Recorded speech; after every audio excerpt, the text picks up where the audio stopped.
मेरे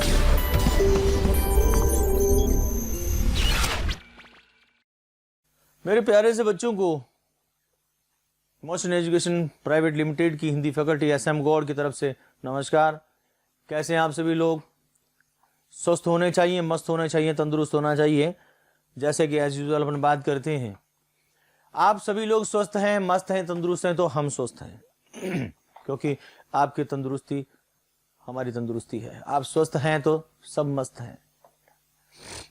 आज का हमारा जो कार्यक्रम है, टॉपिक है साखी। एक भजन की कुछ लाइनें आपने सुनी होगी। कबीरा जब हम पैदा हुए, ये जग हंसे हम रोए, ऐसी करनी कर चलो हम हंसे जग रोए। एक ऐसा संत, एक ऐसा महात्मा जिसने संसार की वास्तविकता को संसार के सामने रखा, जगत के सामने रखा। न हिंदुओं का पक्ष लिया, न मुसलमानों का पक्ष लिया। मानव जाति, इंसानियत को दुनिया के सामने प्रकट किया, रखा कि जीवन है क्या। पानी केरा बुदबुद आसमान उसकी जात, देखत ही छुप जाएगा ज्यों तारा प्रभात। कहा जीवन के लिए तुम इतनी जद्दोजहद करते हो यार। मनुष्य जीवन पानी के बुलबुले के समान है, उठता है, समाप्त हो जाता है, पल पल में समाप्त हो जाता है। कब जीवन समाप्त हो जाएगा प्यारे, कोई भरोसा नहीं है। हिंदुओं से कहा जप माला छापा तिलक सरे ने को काम, मन नाचे मन कांचे नाचे व्रता झूठे रांचे राम। अरे कैसे मूर्ख प्राणी हो यार तुम लोग। जप माला छापा तिलक सरेने को काम, जब देखो जप माला छापा तिलक में लगे रहते हो। अरे मन अगर कंचन नहीं है, मन अगर पवित्र नहीं है तो झूठे रांचे राम। अरे प्यारे, क्या कभी झूठ में भी राम जी बसते हैं? नहीं। मुसलमानों से कहा काकर पाथर जोड़ के मस्जिद लई चुनाए, ताचड़ी मुल्ला बांग दे क्या बहरा हुआ खुदाए। अरे कंकर पत्थर जोड़ करके मस्जिद का निर्माण किया, उसमें जाकर के तुम 5 बार चिल्लाते हो। ऐसा मैं नहीं कहता, महात्मा कबीर ने कहा। क्या बहरा हुआ खुदा है? क्या परमात्मा बहरा है? वो तो मोहम्मद साहब ने क्या कहा, अल्लाह तो गर्दन की धमनी के भी अधिक नजदीक है। आप उसे महसूस तो करो प्यारे, फील तो करो। ऐसी विचारधारा रखने वाले, ऐसे विचारों को व्यक्त करने वाले और ऐसे उपदेशों को देने वाले एक महान संत के बारे में आज हम पढ़ने जा रहे हैं। नाम क्या है प्यारे? साखी। साखी मीन्स क्या होता है? साक्षी। और साक्षी मीन्स क्या होता है? गवाह। अर्थात महात्मा कबीर की ये साखियां गवाह हैं, जो कुछ उन्होंने लिखा है, जो कुछ उन्होंने कहना चाहा है। तो ये सारी जो स्थितियां हैं, इनके बारे में आज हम प्राप्त करेंगे ज्ञान। और उस ज्ञान के बारे में महात्मा कबीर प्रेजेंटेशन में आपके सामने कबीर दास जी उपलब्ध हैं, मौजूद हैं। और इन्हीं महात्मा कबीर के बारे में आज हम आपको बताने वाले हैं। हम तो क्या, इनके बारे में जितना कहा जाए प्यारे बच्चों उतना कम है कि ये ऐसे संत हैं जिन संतों ने वास्तविकता को जग जाहिर किया। जब इनकी डेथ हुई, लड़ गए लोग। हिंदू कहे ये हिंदू थे, मुसलमान कहे ये मुसलमान थे, दोनों लड़े आपस में। एक आकाशवाणी हुई, अरे प्यारे बच्चों, हे मेरे प्यारे बच्चों, इस चादर को उठाकर तो देखो। उठाकर देखा, ओहो चमत्कार नजर आया। क्या हुआ? उस पूरी जो शैया थी उस पर गुलाब के फूल भरे हुए थे। आधे आधे बांट कर ले गए लोग।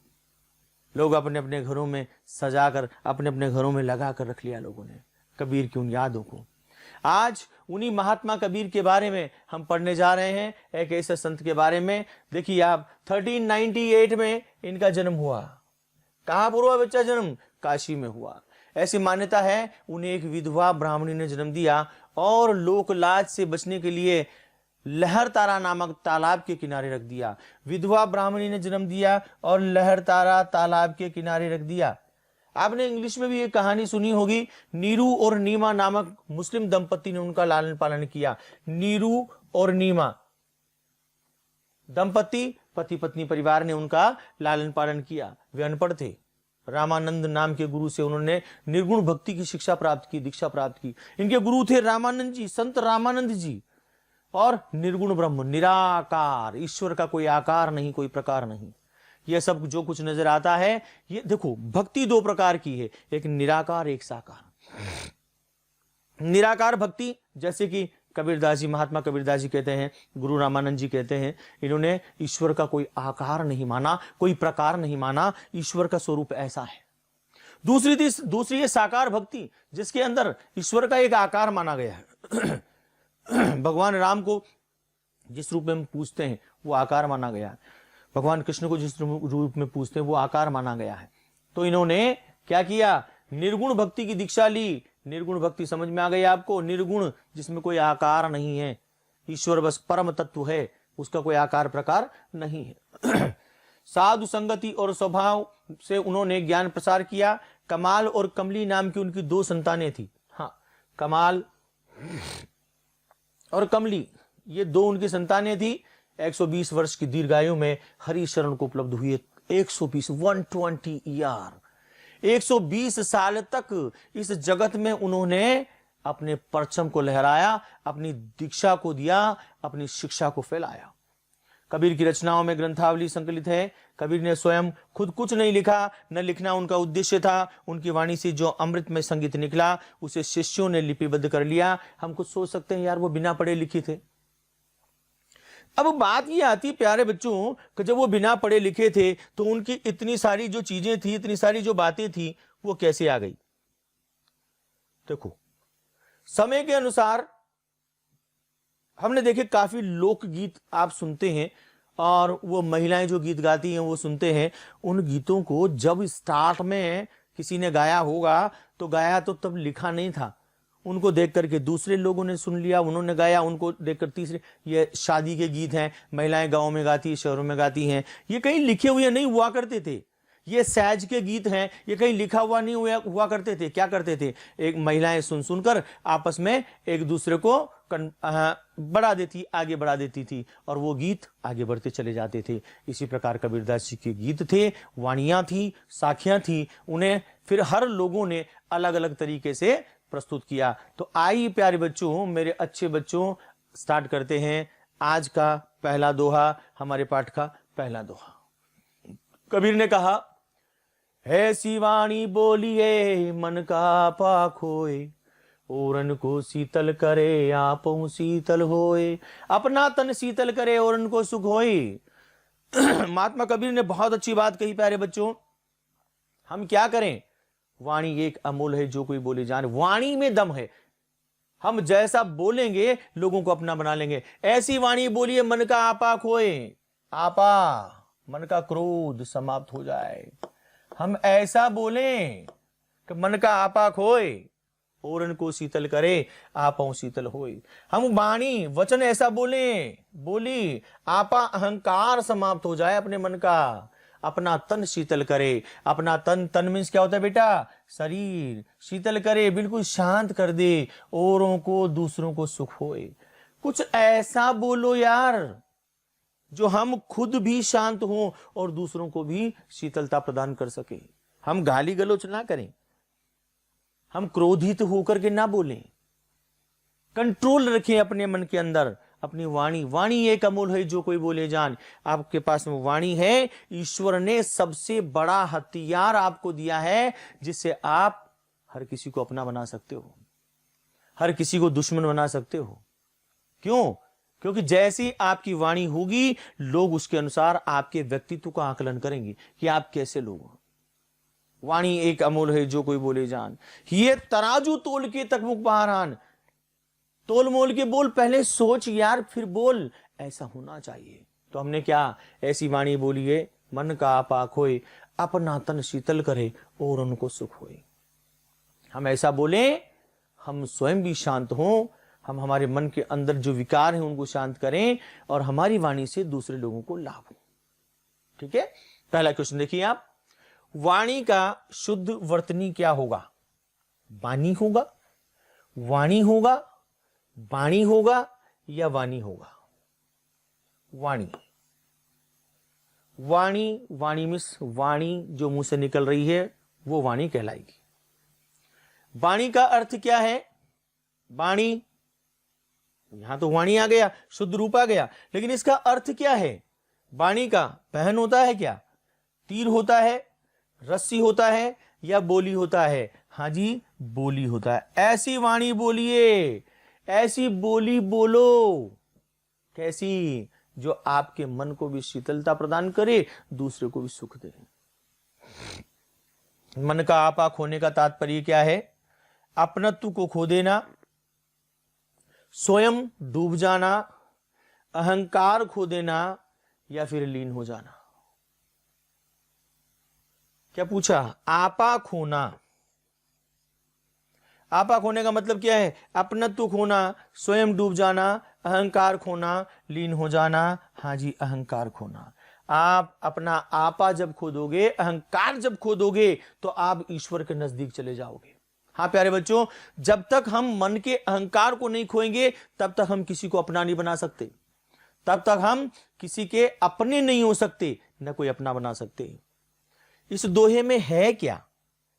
क्या कहना चाहा कबीरदास जी ने? उपदेश दिया है, कोई निर्णय लिया है, कोई निर्देश दिया है, या कोई सुझाव दिया है? उपदेशात्मक है। हाँ जी, उपदेश है इसके अंदर कि हमें क्या करना चाहिए और क्या नहीं करना चाहिए, उपदेश दिया है। कबीर किस वाणी का समर्थन करते हैं? कैसी वाणी होना चाहिए कबीरदास जी के अनुसार? जो औरों को सुख दे, जो सबको सुख दे, जो स्वयं को सुख दे, जो खरी खरी सुनाए। कैसी वाणी होना चाहिए? औरन को सुख दे, अपने को सुख दे, अर्थात सबको सुख दे। जब सब हो जाएंगे तो सब में हम भी आ जाएंगे। कबीरदास जी ने यही कहा ना, हम अपने लिए मांगे ऐसा क्यों करें, हम सबके लिए। सर्वे भवन्तु सुखिनः सर्वे सन्तु निरामया सर्वे भद्राणि पश्यन्तु मां कश्चित् दुःख भाग् भवेत्। हमें करना क्या है? सब सुखी हों, सभी निरोग हों। तो बेटा सब में हम भी आएंगे। आएंगे कि नहीं आएंगे? आएंगे। ये आपका पहला दोहा था। आइए हम बात करते हैं दूसरे दोहे की। कस्तूरी कुंडल बसे मृग ढूंढे बन माही, ऐसे घटघट राम गए दुनिया देखे नाई। हम अज्ञानी हैं और अज्ञानता के खातिर हम जीवन की वास्तविकता को नहीं समझ पाते। हकीकत क्या है ये नहीं समझ पाते, ईश्वर की हकीकत क्या है ये नहीं समझ पाते। पूप बासते पातरा ऐसा तत्व अनूप। कबीर ने कहा था ईश्वर कैसा है? अरे ईश्वर तो पुष्प की खुशबू से भी बारीक है, महीन है। उसे देखना चाहते हो, कैसे दिखाई देगा?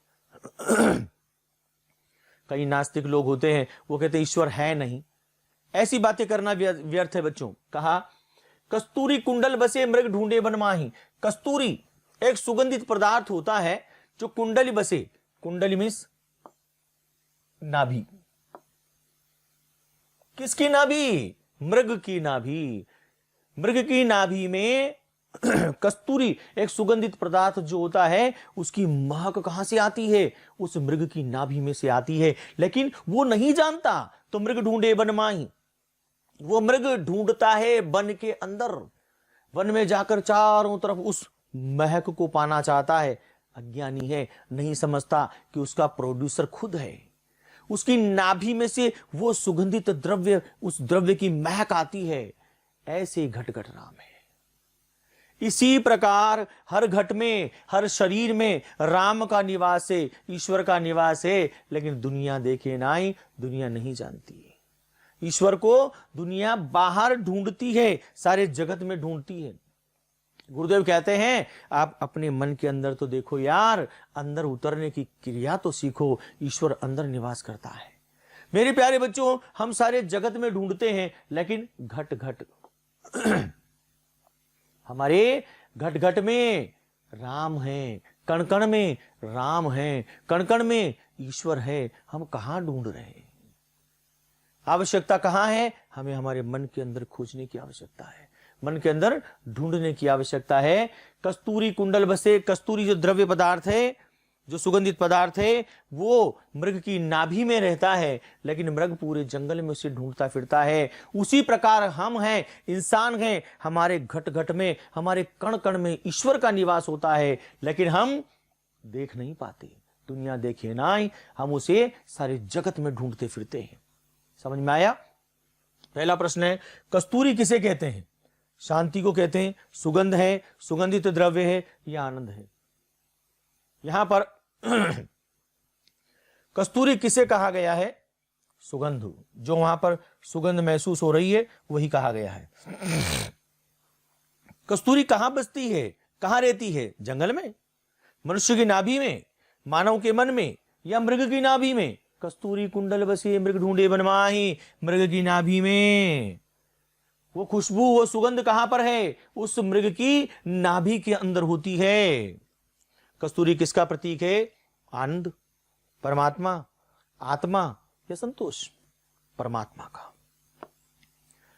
ऐसे घट-घट नाम है, दुनिया देखे नहीं। कस्तूरी के समान ही हमारे घट में, हमारे शरीर में ईश्वर का निवास है, दुनिया देख नहीं पाती। मृग किसका प्रतीक है? अज्ञानी जीव का, आध्यात्मिक जीव का, भक्त का या भ्रष्ट आदमी का? किसका प्रतीक है?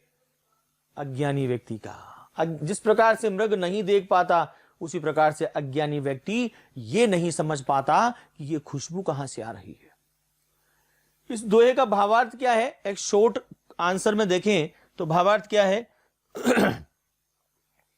परमात्मा जंगल में है, संसार व्यर्थ है। परमात्मा मन में है, संसार नश्वर है। परमात्मा मन में है। ऐसे घट-घट राम हैं, यही कहना चाहा है।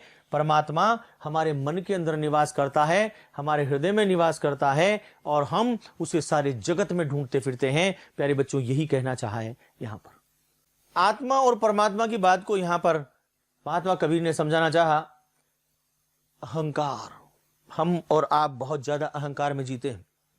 मैं कबीरदास जी ने कहा, मूर्ख व्यक्ति, जब मैं था तब हरि नहीं, अब हरि है मैं नाही, सब अंधियारा मिट गया जब दीपक देखा माही। ये दीपक कौन सा दीपक है? ये ज्ञान का दीपक है। प्यारे बच्चों, कबीरदास जी ने क्या कहा? जब मैं था तब हरि नहीं। मैं क्या है? मैं है अहंकार। ये मैं है अहंकार, व्यक्ति के अंदर रहने वाला अहंकार। ये देखिए, जब मैं था तब हरि नहीं। जब मन के अंदर मैं होगा, अहंकार होगा, तो हरि नहीं, तो ईश्वर का निवास नहीं हो सकता। लेकिन महात्मा कबीर ने क्या किया? दीपक जला लिया। सब अंधियारा मिट गया जब दीपक देखा माही। जब हृदय के अंदर ज्ञान का दीपक जला, प्रकाश का दीपक, प्रकाशमय दीपक जला, तो सारा अंधकार समाप्त हो गया। कौन सा अंधकार समाप्त हो गया? यह अंधकार कौन सा था? यह अंधकार क्या था? जब अंधियारा मिट गया। अंधियारा किसका अंधियारा? यह अंधियारा था बच्चों, अज्ञानता का अंधियारा।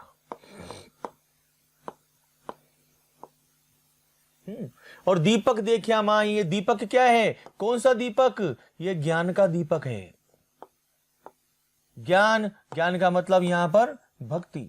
जब ज्ञान भक्ति का दीपक जल गया मन के अंदर, तो सारा अंधकार स्वतः ही समाप्त हो गया। यही होता है, अहंकार हमारे मन के अंदर जब भरा होता है तो मन के अंदर रहने वाली ज्ञान और भक्ति को दबा देता है। लेकिन जैसे ही मन के अंदर ज्ञान का दीपक जलता है, भक्ति जन्म लेती है, वैसे ही अज्ञानता समाप्त होती हुई चली जाती है। और बच्चों, हम पावन और पवित्र हो जाते हैं।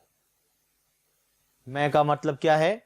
कबीर, मनुष्य, अहंकार, ममता, अहंकार, मैं, अहंकार, मैं करते करते बकरी कट जाती है, अहंकारी होती है, समाप्त हो जाती है।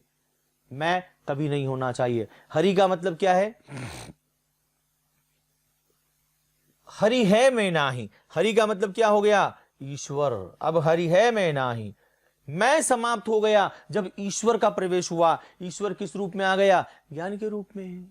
जब मन के अंदर ज्ञान जन्म लेगा तो क्या होगा? अहंकार समाप्त हो जाएगा। क्वेश्चन नंबर 3 देखिए, अंधियारा मिटने का मतलब क्या है? सब अंधियारा मिट गया, अज्ञान नष्ट होना, प्रकाश हो जाना, दुख दूर हो जाना, सुख मिल जाना।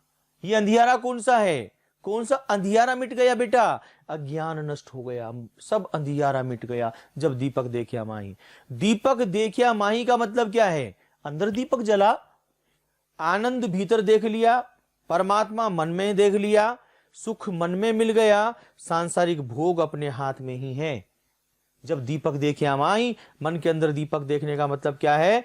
परमात्मा को मन के अंदर फील कर लिया, हम अंदर ही ईश्वर है, ऐसा हमने महसूस कर लिया, महात्मा कबीर कहते हैं। इस दोहे का मुख्य प्रयोजन क्या है? क्या कारण है कि कबीरदास जी ने इसे कहा? प्रभु प्रेम के लिए साधना आवश्यक है, प्रभु प्रेम के लिए अहंकार त्याग आवश्यक है, प्रभु प्रेम के लिए हरि का भजन आवश्यक है। अज्ञान में रहकर प्रभु नहीं मिल सकता। क्या कहा महात्मा कबीर ने? प्रभु के लिए अहंकार त्याग आवश्यक है। जब तक अहंकार होगा हम स्वीकार ही नहीं करेंगे। गुरु के दरवाजे पर जाओ, क्या लिखा होता है? जूते और मस्तिष्क बाहर उतार करके आए, क्योंकि वहां हम दिमाग लगाएंगे अपना, साइंस लगाएंगे अपनी। गुरु के सामने नहीं होता। गुरु तो क्या होता है कि अट करना न बट करना, जो गुरु ने कह दिया झट करना, ये होता है गुरु का सिस्टम। गुरु, लेकिन गुरु के अंदर गुरुत्व भी होना चाहिए, गुरु लायक भी होना चाहिए। बड़ी बात यही है। नंबर 4, सुखिया सब संसार है, खाए और सोए, दुखिया दास कबीर है, जागे और रोए। पूरी दुनिया आराम से आनंद मना रही है, खा रही है, सो रही है, चैन से सो रही है, लेकिन कबीरदास जी रो रहे हैं। भैया क्यों रो रहे हैं? ये देख करके रो रहे हैं कि यार इस संसार में उस परम पिता परमात्मा ने इस जीव को जब पैदा किया, इस मनुष्य को जब पैदा किया, क्या सोचकर पैदा किया था? ये जाकर के परमात्मा का ध्यान करेगा, सत्कर्म करेगा। लेकिन जब कबीरदास जी उस मनुष्य की वास्तविक स्थिति को देखते हैं तो जगते हैं और रोते हैं। अरे यार, तू किस निमित्त आया था? तू किस निमित्त हो गया? क्या लेने आया था? क्या करने लगा? दुखी सुखिया सब संसार है, खाए और सोए। संसार में आने के बाद मनुष्य ने एक ही काम कर लिया, क्या? खाना और सोना। बस खूब खाओ, चैन से सो जाओ। लेकिन दुखिया दास कबीर है। इस स्थिति को देख करके दुखी हैं कौन? कबीरदास जी। क्यों? जागे और रोए, इसीलिए वो जगते हैं और रोते हैं। क्यों दुखी है कबीरदास जी? कबीरदास जी को इतनी टेंशन क्यों है? क्योंकि इंसान अपना वास्तविक दायित्व भूल गया। ईश्वर ने उसे जन्म क्यों दिया था, यह भूल गया। कबीरदास जी कहते हैं, मुट्ठी बांध के आया था और हाथ पसारे जाएगा। अरे खाली हाथ जाएगा बच्चा, हाथ में कुछ जाने वाला नहीं है। फिर काहे का घमंड, इस देही का गर्भ न करियो, काग सियार गिद्ध खें। अरे मूर्ख प्राणी, इस देह की जिस सुंदरता पर बात कर रहा है ना, कव्वे गिद्ध सियार नोच नोच के खा जाएंगे। किसका घमंड करता है? किस चीज का घमंड करता है? तो प्रश्न है, सुखी कौन है इस संसार में? क्या भोगी व्यक्ति संसार में सुखी है? नींद में खोया हुआ संसार है, सारा संसार सुखी है? या खाने और सोने में लीन संसार सुखी है? यस, लीन है बस संसार के लोग खाने और सोने में। बस ईश्वर से कोई लेना देना नहीं है, कोई मतलब ही नहीं है। आराम से खाते हैं, सो जाते हैं। कबीर संसार के बारे में क्या कहना चाहते हैं? संसार कैसा है? संसार के लोग कैसे हैं? संसार के लोग भटके हुए हैं। संसार के लोग सांसारिक सुखों में लीन हो रहे हैं। संसार के लोग सांसारिक सुखों में लीन होकर ईश्वर को भूल गए हैं। संसार नश्वर है। संसार के बारे में महात्मा कबीर ने क्या कहना चाहा बेटा? संसार के लोग सांसारिक सुखों में लीन होकर के ईश्वर को भूल गए हैं। क्या सोच करके आया था? क्या विचार करके आया था? यहां आने के बाद क्या हो गया? हम अपने वास्तविक दायित्व और कर्तव्य को भूल गए हैं, ये कहना चाहा है। कबीर दुखिया क्यों है? कबीरदास जी दुखी क्यों हैं? सुखों के अभाव में। उनके पास सुख नहीं है इसलिए दुखी हैं। नींद न आने के कारण दुखी हैं, परमात्मा के अभाव में दुखी है, या परमात्मा के वियोग में दुखी है। वियोग क्या होता है? बिछुड़ जाना। हाँ, परमात्मा से बिछुड़ने के कारण दुखी है। वो कहते हैं, कबीरदास जी ने क्या कहा, नर तो एक है हम सब हैं नारियां।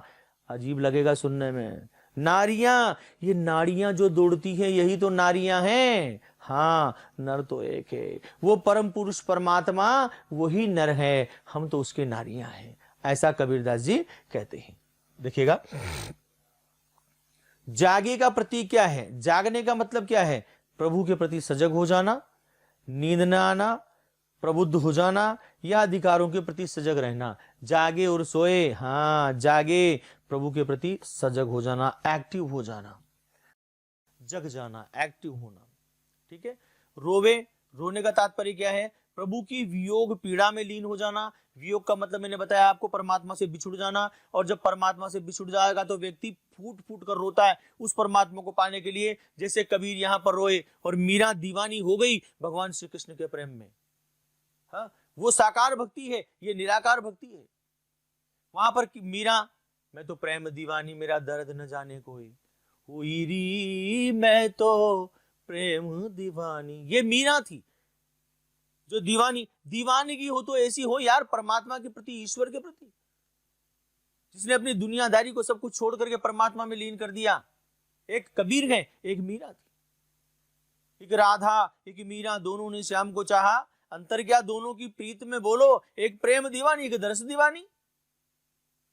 प्रेम का अपना अलग तरीका होता है, प्रेम करने का तरीका अपना अलग होता है। यहां पर कबीरदास जी रोवे, रोवे का मतलब क्या है? वो बेचारे दुखी हैं। रोवे का आशय क्या है? प्रभु के वियोग में पीड़ा में लीन हैं। हाँ, वो परमात्मा को याद कर करके रो रहे हैं। वियोग, बिछुड़ जाना, ईश्वर से बिछुड़ करके रो रहे हैं। ऐसा भी कोई होता है जो परमात्मा से बिछुड़ कर रो रहा है? भैया, प्यार यही है उस परमपिता परमात्मा से। कितने लोगों को ईश्वर के दर्शन होते हैं? कितने लोग चाहते हैं ईश्वर के दर्शन करना? कोई नहीं चाहता, सब खावे और सोए, बस आनंद मना रहे हैं। ईश्वर का नाम लेना अब बिल्कुल अलग समझना जाने लगा है। इसलिए महात्मा कबीर ने क्या कहा, जब प्यार किसी से होता है, जब प्यार किसी से होता है, दिन रात ये मन रोता है, कब होंगे दर्शन तेरे प्रिय। ये जगता है न सोता है। हम सांसारिक व्यक्ति से प्यार करने में इतने डूब जाते हैं, उस परम पिता परमात्मा के प्यार को भूल जाते हैं। हम ये भूल जाते हैं कि वो परमात्मा जिसे हमें प्यार करना है, अरे यार, हम उसी को भूल गए। समझदारी की रखने की बात है। विरह भुवंगम तन बसे, मंत्र न लागे कोई, और राम वियोगी ना जीवे, जिए तो बोरा होए। हाँ, प्यारे बच्चों, वो लैला जो थी, मजनू और लैला दोनों बिछुड़ गए, बिछुड़ गए दोनों। उस रेगिस्तान में वो मजनू उस लैला को ढूंढता हुआ दीवाना हुआ चला जा रहा था यार। एक मुल्ला जी जो थे, वो अपने ध्यान में, अपने साधना में लगे हुए थे। हे लेला, हाय लेला, हाय लेला करता हुआ मजनू वहां से निकल कर गया, वापस आया, उसे रोका, रुक जा, तुझे मैं श्राप दूंगा। क्यों भाई? मेरी ध्यान साधना को तुमने व्यर्थ कर दिया। क्यों किया? क्योंकि तू जब उस परम पिता परमात्मा अल्लाह की सेवा में लगा हुआ था, उस समय तूने मुझे डिस्टर्ब किया। ताजुब मजनू, मैंने कैसे डिस्टर्ब किया यार? कैसे प्रभु, मैंने आपको ऐसे डिस्टर्ब कर दिया कि तुम लेला लेला पुकारते हुए जा रहे थे, मैं उस अल्लाह की सेवा में था और मैं डिस्टर्ब हो गया। उसने अब एक बात समझ में नहीं आई यार, मैं प्यार करता हूं उस लेला को, और लेला को प्यार करने के कारण मैं उसको पुकारता हुआ चला जा रहा था। मुझे पता नहीं था आप यहाँ पर अपने उस परमात्मा की सेवा में हैं। लेकिन मैं जिससे प्यार करता था, मैं उसके प्यार में इतने डूबा हुआ था प्रभु कि मैं आपको नहीं देख पाया। लेकिन आप तो परमात्मा से प्यार कर रहे थे, आप तो उस परमपिता परमात्मा के ध्यान में लीन थे। आपको कैसे पता लगा? आप मेरे प्रेम की वजह से कैसे डिस्टर्ब हुए? आप तो उस परमात्मा के प्यार में लगे हुए थे। बोलती बंद हो गई। आवश्यकता है ना। जब आप परमात्मा से प्रेम कर रहे हो तो फिर सांसारिक प्रेम से आपको दूर हटना होगा। अरे जबरदस्ती नहीं, मन से अपने आप हटना होगा यार। विरह भुवंगम तन बसे, विरह भुवंगम सांप, ये विरह रूपी सर्प जब तन बसे, व्यक्ति के तन में प्रवेश कर जाता है, मन में प्रवेश कर जाता है, तो मंत्र न लागे कोई, तो कोई उपचार नहीं होता। विरह जब मन में घुस जाता है तो फिर कोई उसका कोई सब्स्टिट्यूट नहीं है, कोई ट्रीटमेंट नहीं है, कोई उपचार नहीं है। कौन? विरह। विरह कब होता है? जब नायक नायिका, दो चाहने वाले एक दूसरे से दूर हो जाते हैं, एक दूसरे के प्रेम में रुदन करते हैं, परेशान और दुखी हो जाते हैं, तो प्यारे बच्चे विरह हो जाता है। राम वियोगी ना जीवे, और जब विरह हो जाता है तो राम से वियोगी अर्थात दूर रहकर कोई व्यक्ति नहीं जी पाता। जीवे तो बोरा हो और जिए तो पागल हो जाता है। अपने प्रियतम से दूर होकर के व्यक्ति फिर पागल हो जाता है। तो प्रेम हो तो ऐसा। कवि ने लिखा है कि प्रीति करे तो ऐसी ही कर, जो लोटा और डोर, नाड़ फसावे आप नीर पानी पीवे और। प्रेम हो तो ऐसा हो लोटे और डोर की तरह। लोटा क्या करता है? सिर्फ समर्पण करता है, उसके गले में रस्सी बांध करके पानी भरा जाता है कुएं से, लेकिन लोटा पानी नहीं पीता, वो पानी दूसरों को पिला देता है।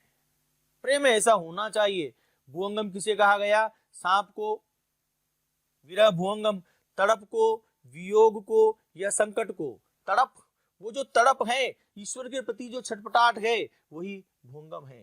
मंत्र न लागे कोई का आशय क्या है? कोई उपाय काम नहीं आता। जब विरह उत्पन्न हो जाता है तो फिर कोई उपाय काम नहीं आता। राम वियोगी कौन होता है? जो ईश्वर को पाने के लिए तड़पता नहीं, जो तड़पता है। राम वियोगी कौन होता है? जो राम की भक्ति नहीं करता, जो राम का नाम नहीं लेता, जो राम को पाने के लिए तड़पता नहीं। राम वियोगी, जो राम के वियोग में जीवित रहता है। यहां पर थोड़ा सा इसको चेंज करेंगे हम। जो राम के वियोग में तड़पता है, इसको हटा देंगे। आंसर है जो ईश्वर को पाने के लिए तड़पता है, जो परमात्मा को पाने के लिए तड़पता है, वही राम वियोगी है। राम के वियोग में जो ईश्वर को पाने के लिए तड़पता है, वही राम वियोगी है। राम वियोगी ना जीवे का मतलब क्या है? राम के विरह में तड़पने वाला मनुष्य मर जाता है। लोग राम वियोगी के दुश्मन हो जाते हैं। राम के विरह में तड़पने वाला मनुष्य सांसारिक आनंद नहीं ले पाता। राम विरही आत्मघात कर लेता है। हाँ, राम के विरह में तड़पने वाला व्यक्ति सांसारिक वस्तुओं का आनंद प्राप्त नहीं कर पाता, क्योंकि वो तो उसका मन वियोग में लगा रहता है। किसके वियोग में? ईश्वर के वियोग में लगा रहता है। ठीक है। बौरा होई का मतलब क्या है? बौरा जाता है, वो प्रभु के प्रेम में पागल हो जाता है। बोरा का मतलब पागल हो जाना, पगला जाना, लेकिन यहाँ पर पागल किस में हो रहा है? वो प्रभु के वियोग में पागल हो रहा है। निंदक नेड़ा राखिए आंगन कुटी छवाए। 6 नंबर की बात करेंगे। निंदक, कोई भी हमारी बुराई करता है तो हमें बुरा लगता है कि नहीं लगता है? लगना चाहिए, लेकिन उन बुराइयों से हमें सीखने की जरूरत है, समझने की जरूरत है। कबीरदास जी क्या कहते हैं? निंदक नेड़ा, नेड़ा मीन्स नियर, नियरे। निंदक नीरे राखिए, और नीरे मीन्स क्या हो गया? पास में। आंगन कुटी बंधाए, आंगन में कुटी बांध करके, बनवा करके, और निंदक व्यक्ति को, निंदक कौन हो गया? निंदक हो गया निंदा करने वाला। आपकी निंदा करने वाले व्यक्ति को आप अपने पास में रखिए, प्रेम करिए, उसे नफरत मत करिए। क्यों? क्योंकि बिन साबण पानी बिना निर्मल करे सुभाय। सुभाय का मतलब स्वभाव। अरे बिना साबुन और पानी के आपके स्वभाव को साफ कर देता है, कचरा निकाल देता है, मैल निकाल देता है, और आपका मन पवित्र हो जाता है। जितना भी स्वभाव के अंदर मैल होता है वो समाप्त कर देता है। क्यों? वो बार बार टोकेगा, बार बार कहेगा, और हम भी इधर उधर देखते, अरे यार फिर टोकेगा, फिर कहेगा, और हम अपने मन के अंदर परिवर्तन लाते चले जाते हैं, हमारे मन के अंदर बदलाव आ जाता है। ठीक है। नेड़ा का मतलब क्या है? पास में।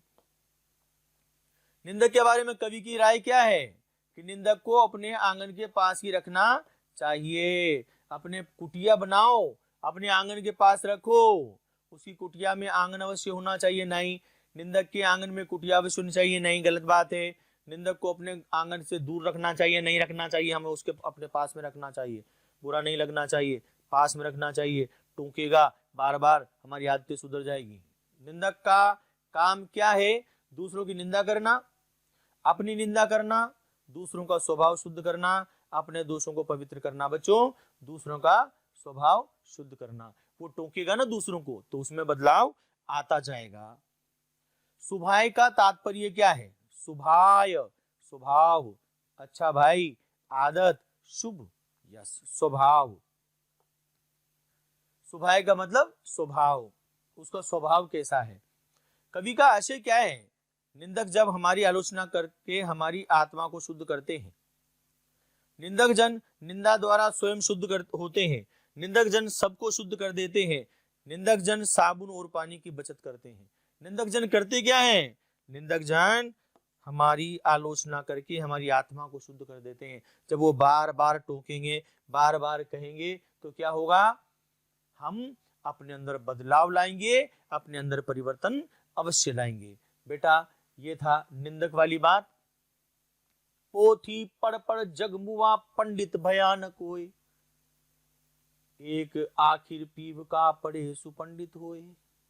अरे केवल किताबें पढ़ लेने से पंडित का मतलब ज्ञानी, पंडित का मतलब यहां पर, पंडित का मतलब ये ज्ञानी, जानकार।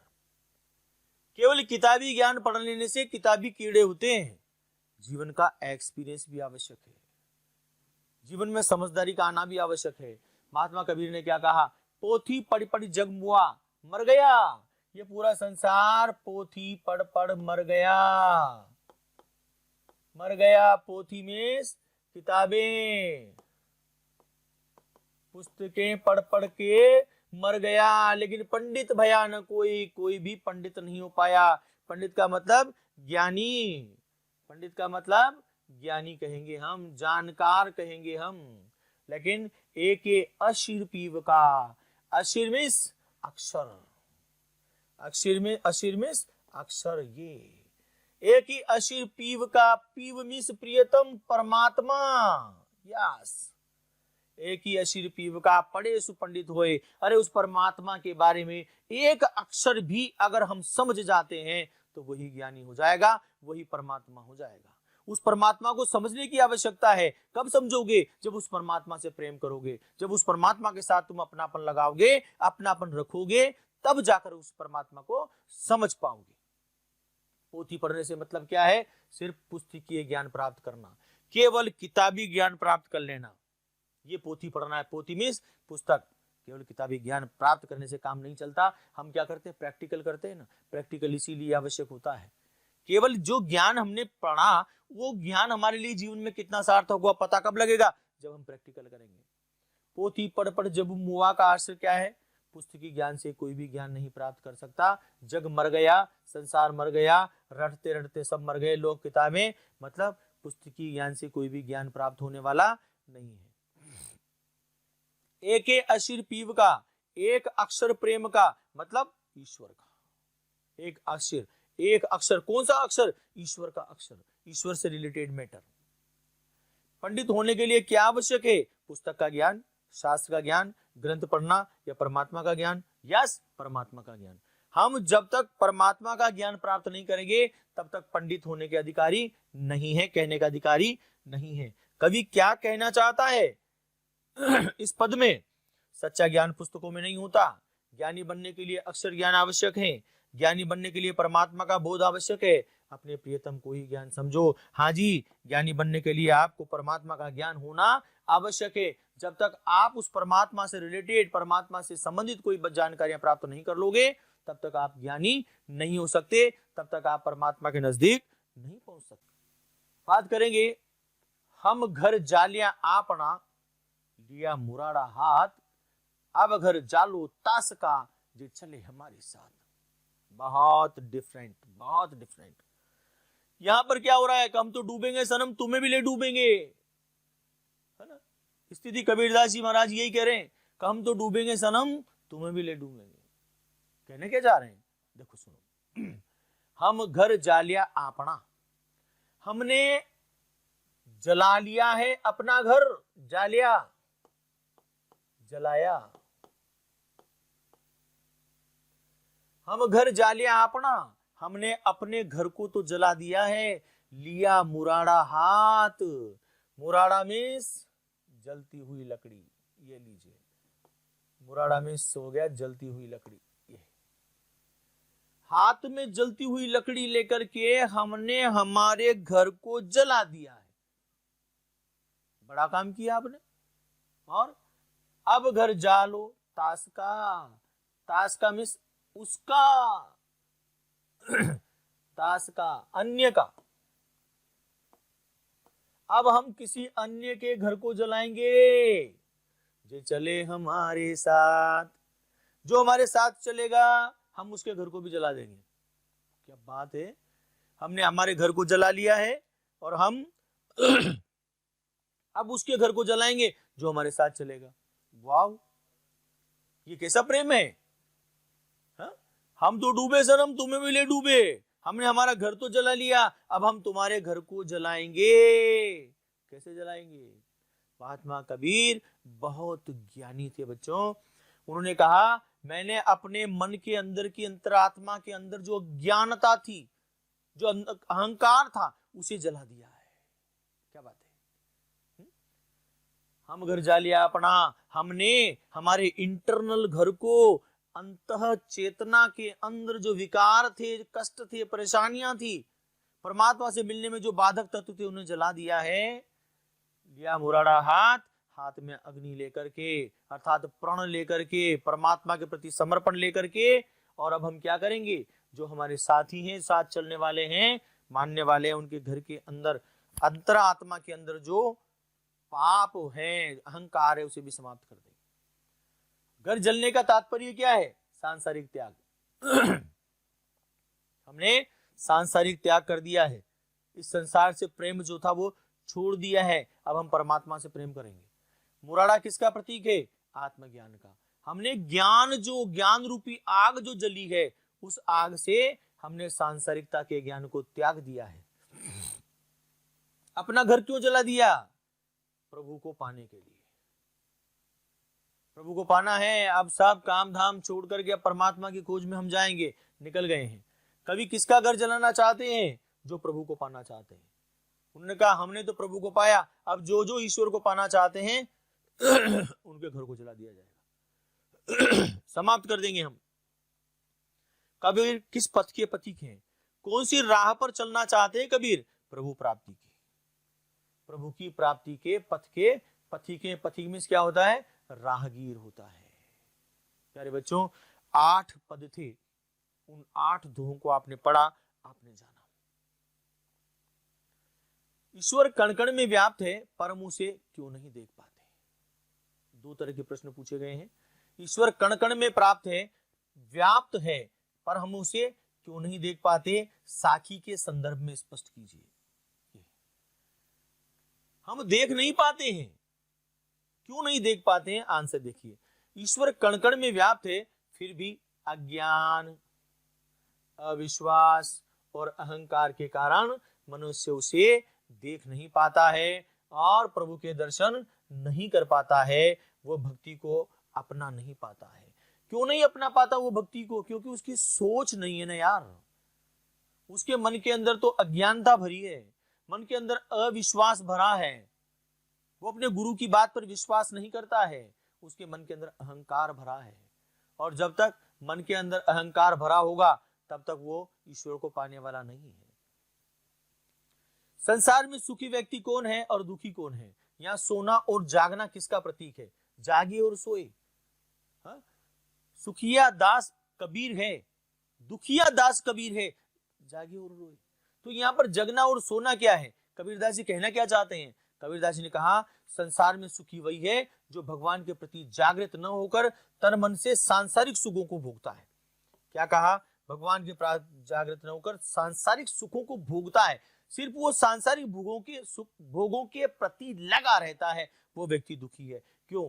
क्योंकि जैसे उसके सांसारिक भोग नहीं मिलते, जैसे उसे सांसारिक खुशियां नहीं मिलती, वो व्यक्ति दुखी हो जाता है, परेशान हो जाता है। और ऐसे व्यक्ति ठाठ से सोता है, वो दुखी है। जो भगवान के प्रेम में पड़ गया हो, जो दिन रात ईश्वर से मिलने के लिए जागता हो और तड़पता हो। सोना क्या है? प्रभु के प्रति उदासीन होना। ईश्वर है नहीं है हम नहीं जानते, कोई मतलब नहीं है, वो सोया हुआ है। जागने का अर्थ है प्रभु के प्रति लगनशील और आस्थावान होना। आप ईश्वर के प्रति लगनशील है, आस्थावान है, तो आप जगे हुए हैं, जागृत हैं। कवि ने भगवान के प्रति उदासीन संसारी लोगों के सुखों को व्यर्थ बताया है। उदासीन लोग जो हैं वो क्या है? लोगों को सुखों में व्यस्त बताते हुए उन्हें सोया हुआ बताया है। जो सिर्फ सांसारिक सुखों में लीन है, डूबे हुए हैं, वो लोग सोए हुए हैं, वो चैतन्य नहीं है, वो सिर्फ सोए पड़े हैं। प्रभु भक्तों की तड़प में भी जीवन है, जागरण है, ये बताता है। भक्त जब तड़पता है, ईश्वर के प्रति जब उसमें छटपटाहट होती है, तब वो परमात्मा उसे संभालता है। एक तिल सूंड रही जल ऊपर, तब हरि नाम पुकारो। वो हाथी जो पानी में डूबता हुआ चला जा रहा था, मगरमच्छ ने उसे खींच लिया था।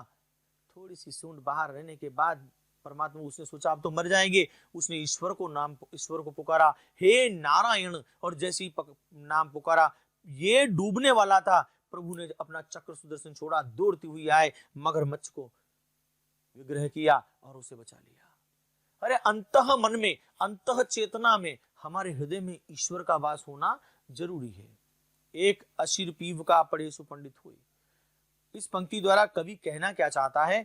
इस पंक्ति के माध्यम से कबीरदास जी कहना चाहते हैं कि संसार में एक पीव प्रियतम अर्थात ईश्वर ही सर्वत्व है, वही परमपिता परमात्मा है, वही सब कुछ है, वही जीवन के केंद्र हैं, वही जानने योग्य है। उन्होंने जानने वाला ही सच्चा ज्ञानी और पंडित है। शेष सारे संसार का ज्ञान व्यर्थ है, सब बेकार है, उनके अलावा सब परम पिता परमात्मा परम तत्व जो है वही मुख्य है। हमें उसको ही जानना है। पढ़े सो पंडित होए, जो पढ़ेगा वही पंडित होगा। कबीर के अनुसार मनुष्य की वाणी में मिठास कब आता है? कबीर के अनुसार मनुष्य की वाणी में मिठास तब आता है जब वो आपा खोकर बात करता है। आपा अहंकार। जब ये मैं समाप्त हो जाएगा, जब अहंकार समाप्त हो जाएगा, तो प्रेम आ जाएगा। जब मनुष्य अहंकार शून्य हो जाता है तो उसकी वाणी मधुर हो जाती है। जब यार सारी प्रॉब्लम जो है वो उस अहंकार का ही कारण है, उसकी जड़ी अहंकार है। उसके मन के अंदर जब तक ये अहंकार मैं मेरा रहेगा, तब तक ये प्रॉब्लम क्रिएट होगी। बेटा इसको छोड़ो, बाहर निकलो। तेरा तुझको सौंपता क्या लागे है मेरा, मैं लाया क्या था, मैं ले क्या जाऊंगा। तेरा तुझको सौंपता, हे परमात्मा, हे परम पिता परमात्मा, ये सब आपका था और ये सब मैं आपको देता हूं। ऐसी विचारधारा रहेंगे तो हम स्वस्थ रहेंगे, बढ़िया रहेंगे। कबीर के अनुसार इस संसार में सुखी वह है। कबीर के अनुसार संसार में सुखी कौन है? कबीर के अनुसार संसार में सुखी वह है जो अज्ञानी है, इसलिए वह संसार को ही अंतिम सत्य मानकर उसे भोगता है और सुख अनुभव करता है। दूसरी ओर जो प्रभु के रहस्य को जान लेता है, वह विरह के कारण दिन रात तड़पता है, इसलिए वह संसार की दृष्टि में दुखी है। वो दुखी इसलिए दुखिया दास कबीर है क्योंकि वो ईश्वर को समझ चुका है, ईश्वर को जान चुका है, और जब वो ईश्वर को जान लेता है तो उसे पाने के लिए तड़पता है। संसार में सुखी वो है जो सांसारिक मोह माया भोग में लगा हुआ है, आनंद से जी रहा है, ऐश कर रहा है। दृष्टिकोण देखिए कबीर का। और दुखी कौन है? जो परमात्मा से प्रेम करना चाहता है, जो तड़पता है उस परम पिता परमात्मा को प्राप्त करने के लिए, इसलिए वो दुखी है। कबीर के अनुसार निंदक कौन है? उन्होंने अपना सबसे बड़ा शुभ चिंतक उसे क्यों माना जाता है? निंदक बुराई करने वाला निंदक होता है। कबीर निंदक उसे मानते जो हमारे पास रहकर हमारे व्यवहार और हमारे आचरण की निंदा करता है। हमारे व्यवहार और आचरण की, हमारी नहीं, हमारे व्यवहार और आचरण की निंदा करता है। प्यारे बच्चों, एक बात बताइए, जो बोतल दारू की है, उस दारू की बोतल में बोतल का क्या दोष है? दोष है। उस बोतल से दारू को निकाल दिया जाए, रेपर हटा दिया जाए, साफ करके गंगा जल भर दिया जाए, तो वो बोतल गंगा जल की हो जाएगी। पाप से डरो, पापी से नहीं। पापी व्यक्ति में से जब पाप धो दिया जाएगा तो वही व्यक्ति निर्मल हो जाएगा, वाल्मीकि जैसा संत बन जाएगा, जो डाकू डकैत हो लेकिन बाद में परिवर्तित होकर के वाल्मीकि जी बन गए। इसलिए हम कहते हैं पापियों का कर दो खात्मा। हम करते हैं, हे पूर्ण परमात्मा, पापियों का कर दो खात्मा, सारा विश्व बने धर्मात्मा, हम सब तेरी आत्मा। ए भाई, अगर पापियों का खात्मा कर दिया तो संसार मिट जाएगा, क्योंकि संसार में इतने पापी भरे पड़े हैं। करना क्या है? पापों का कर दो खात्मा तो सभी पवित्र हो जाएंगे। पाप मिट जाएगा तो सब पवित्र हो जाएंगे। आप पाप को मिटाइए, पापियों को नहीं, क्योंकि संकट पाप का है, पापी का नहीं। जब पाप समाप्त हो जाएगा, शुद्ध हो जाएगा व्यक्ति। कबीर ने कहा, निंदा वचन सुनकर हमसे आत्म सुधार की भावना आती है हमारे मन के अंदर। कबीर को दोहों को साखी कहा क्यों गया? कबीर ने अपने दोहे निजी अनुभव के आधार पर लिखे। उन्होंने जीवन का जैसा साक्षात्कार किया वैसा लिख दिया। जीवन के साक्षी अर्थात गवाह होने के कारण ही साखी या साक्षी कहा गया है। पहली बात तो उन्होंने लिखा कहां? नहीं लिखा, उन्होंने तो भजन गा दिए, गुनगुना दिए, जो सामने लगा वो कह दिया, समझा दिया। लेकिन उनके बाद जो लोग आए, उन लोगों ने क्या किया? उसे लिख डाला दुनिया के सामने प्रस्तुत करने के लिए। और ये अच्छा किया प्यारे बच्चों, वरना क्या होता, हम आज कबीर की उन बातों को समझ ही नहीं पाते। मेरे अच्छे बच्चों, मोशन के और मोशन के साथ जुड़े हुए मेरे इस चैनल को देख रहे सभी बच्चों का बहुत बहुत धन्यवाद करता हूं। आप मेरे साथ जुड़े रहे। मैं अपना 100% देने का प्रयास और कोशिश कर रहा हूं। आप मुझे सिर्फ हिम्मत, हौसला और प्रोत्साहन दीजिए। तो प्यारे बच्चों, अब हमें करना क्या है? हमें अपने चैनल को सब्सक्राइब करना है, लाइक करना है और कमेंट करना है। और मैं जानता हूं आप मेरे अपने बच्चे हैं, अवश्य करेंगे। मैं आपका अपना SM Gaur, Hindi faculty of Motion Education Private Limited, Shyam Manohar Gaur, धन्यवाद करता हूं। फिर मिलेंगे अगले वीडियो के साथ एक नया और शानदार वाला टॉपिक लेकर। तब तक के लिए लेते हैं विदा, फिर मिलते हैं। Thank you.